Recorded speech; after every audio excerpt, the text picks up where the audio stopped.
हाँ जी, हम इसके दूसरे पोर्शन को सॉल्व करते हैं। इनपुट की तादाद यहां पर भी अगर देखी जाए तो यह P है, यह Q। आप कहेंगे नॉट Q है, नॉट Q कोई अदर इनपुट नहीं है, उसी का रिवर्स है पड़ा। यह P का रिवर्स है नॉट P, तो हम इसको अदर नहीं। हाँ, अगर एक P होता, एक Q होता और एक R होता तो फिर हम इसको 3 इनपुट के तौर पे ले सकते थे।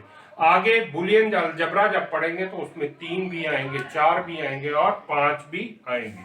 हम यहां पे ये सॉल्व करने लगे हैं।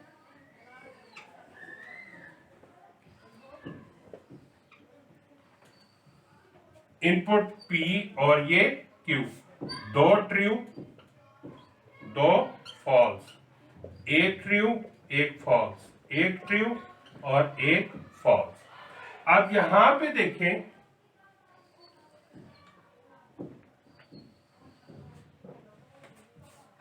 सबसे पहले हमें क्या चाहिए?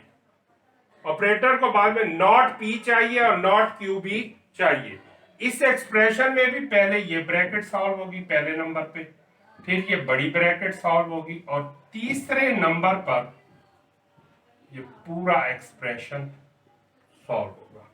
हमने सबसे पहले नॉट P भी निकाल लेना है और नॉट Q भी, क्योंकि हमें इस एक्सप्रेशन में इसकी जरूरत है। नॉट P का मतलब है रिवर्स, ट्रू का रिवर्स क्या होगा? फॉल्स।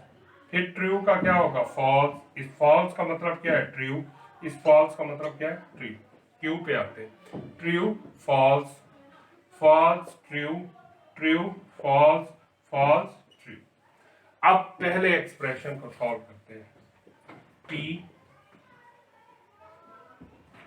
बाय कंडीशन लगा हुआ, if and only if, by condition का दूसरा नाम। बाय कंडीशन का रूल क्या है कि दोनों इनपुट सेम होंगे तब ट्रू होगा। अब हम देखते हैं, दोनों इनपुट सेम है तो यहां तो ये हो जाएगा ट्रू, क्योंकि P और Q नॉट नहीं है, P और Q को चेक करना है। दोनों सेम है, नहीं है सेम, नहीं है सेम, इधर भी सेम है, ये क्या होगा? ट्रू। और बाकी जगह पे हमने क्या लिख दिया? फॉल्स। अब अगला पोर्शन, उसमें क्या है? Not P and P bye conditional Q, इसको सॉल्व करना है।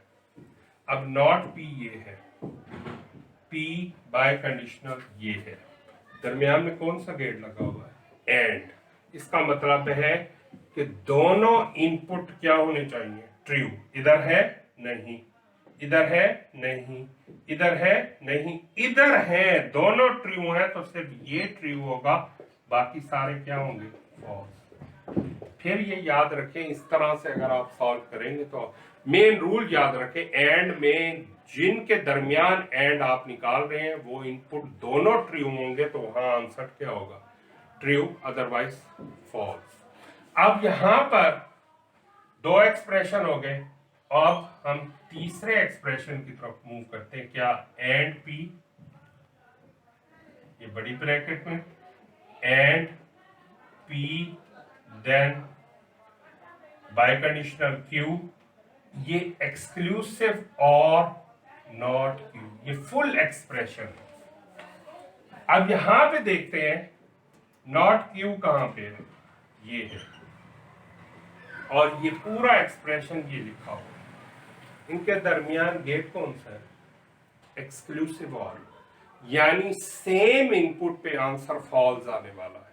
देखते हैं, same input answer false, same नहीं है input, same input answer false, same input answer क्या आएगा? फॉल्स। और जहां पे सेम इनपुट नहीं है वहां पे ट्रू। फर्क क्या है? फिर गौर से सुनने के, बाय कंडीशनल में सेम इनपुट पे आंसर ट्रू होता है और एक्सक्लूसिव आर में सेम इनपुट पे आंसर क्या होगा? फॉल्स होगा। अब यहां पे देखें, अब उसने पूछा है कि क्या ये फाइनल आंसर ट्यूटोलॉजी है। अब आपको लिखना होगा no, it is not tautology. क्यों? ट्यूटोलॉजी क्यों नहीं है? वजह क्या है? क्योंकि सारे वन ट्रू नहीं है।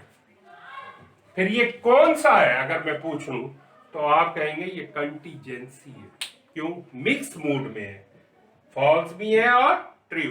अगर ये सारे फॉल्स आ जाते तो हम कहते ये कंट्राडिक्शन वे में है।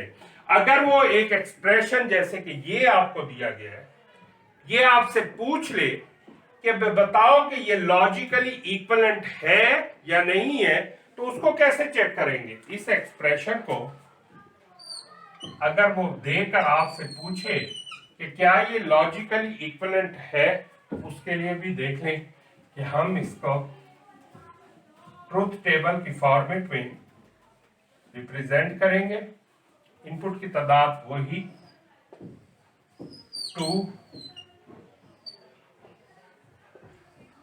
2 की पावर 2 4, 2 ट्रू 2 फॉल्स। अब यहां पे पहले लेफ्ट हैंड साइड को देखते हैं। लेफ्ट हैंड साइड, इस पे क्लियरली उसने P देन Q दिया है।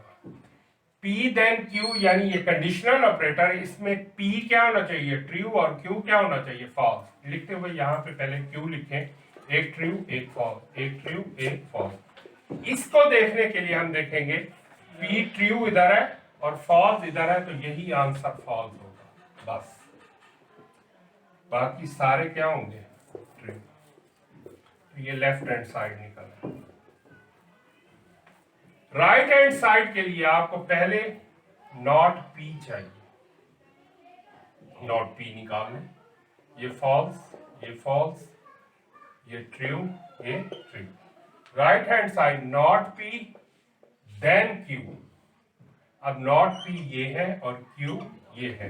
लेफ्ट हैंड साइड पे कौन सा है? नॉट P, यानी इधर ट्रू हो और इधर क्या हो? फॉल्स हो। चेक करें, मैंने दोनों जगहों पे रखा। ये ट्रू है ही नहीं, इसे छोड़ दें। ये ट्रू नहीं, ये दोनों ट्रू है। यहां पे देखें, ये ट्रू है, ये फॉल्स है। जो लेफ्ट हैंड साइड पे है वो ट्रू है और राइट हैंड साइड वाला फॉल्स है। सिर्फ यही आंसर फॉल्स होगा, बाकी सारे क्या होंगे? ट्रू। तो ये राइट हैंड साइड। क्या ये लॉजिकल इक्विवेलेंट है? देखते हैं। ये एक और ये दो नहीं है। लेफ्ट हैंड साइड तो हम बोलेंगे इट इज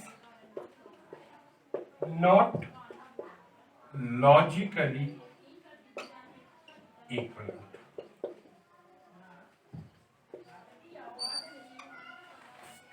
हमने अगले लेक्चर में क्या पढ़ना है वो इसी चैप्टर में मौजूद है। हमने प्रेडिकेट यानी एक सेंटेंस लिखना है। उस सेंटेंस को फिर चेक करना है कि वो जो हम सेंटेंस बोल रहे हैं, मतलब मैं बोलूं कि हर मुल्क का एक कैपिटल होता है, तो इसमें क्वांटिफिकेशन क्या है? या ये तो ये यूनिवर्सल ट्रूथ है, यानी ये सब मुल्कों के लिए जो मैंने स्टेटमेंट कहा है कि हर मुल्क का एक कैपिटल होता है, तमाम मुल्कों के लिए ये ट्रू है, तो हम इसे कहेंगे कि इसकी क्वांटिफिकेशन फॉर ऑल के लिए ट्रू है। ये फॉर ऑल है। अगला लेक्चर इसी पे बेस करेगा। और अगर मैं कहूं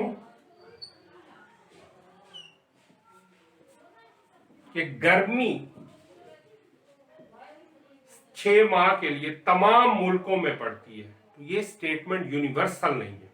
हर मुल्क में 6 माह के लिए गर्मी नहीं पड़ती। तो इसका मतलब है वो कुछ लोगों, कुछ मुल्कों के लिए ये स्टेटमेंट ट्रू है और कुछ के लिए ट्रू नहीं है। उसके लिए फिर यूज करेंगे देयर एग्जिस्ट। इसे क्या कहते हैं? There exist. हम पढ़ने क्या वाले हैं? हम पढ़ने वाले हैं प्रेडिकेट। तो क्या होती है प्रेडिकेट? एक सेंटेंस होता है, वो या तो ट्रू होगा या फॉल्स होगा। अगर वो सेंटेंस होल वर्ल्ड यानी ऑल के लिए ट्रू है तो हम कहेंगे ये यूनिवर्सल है। और अगर वो कुछ सेंटेंस कुछ चीजों के लिए ट्रू है और कुछ के लिए फॉल्स है, तो हम कहेंगे वो देयर एग्जिस्ट होगा। ये हम अगले लेक्चर में डिस्कस करेंगे। उम्मीद है कि आपको ये लेक्चर समझ आया होगा। आपने जो चैप्टर 1 अपलोड पढ़ा हुआ है उसमें ए लॉट ऑफ प्रैक्टिस दी गई है इनकी, आपने वो सब परफॉर्म करनी है। अगर कोई प्रॉब्लम हो तो ड्यूरिंग लेक्चर टाइम पे व्हाट्सएप ग्रुप में you can discuss with me sir. अपना बहुत ख्याल कीजिएगा, आपकी सेहत सबसे इम्पोर्टेंट है मेरे लिए भी और एनसीबीए की मैनेजमेंट के लिए भी। तो आप लोग इसको, उम्मीद है कि आपने फॉलो अप किया होगा। हम नेक्स्ट लेक्चर में प्रेडिकेट को आगे लेके चलेंगे। Thank you very much.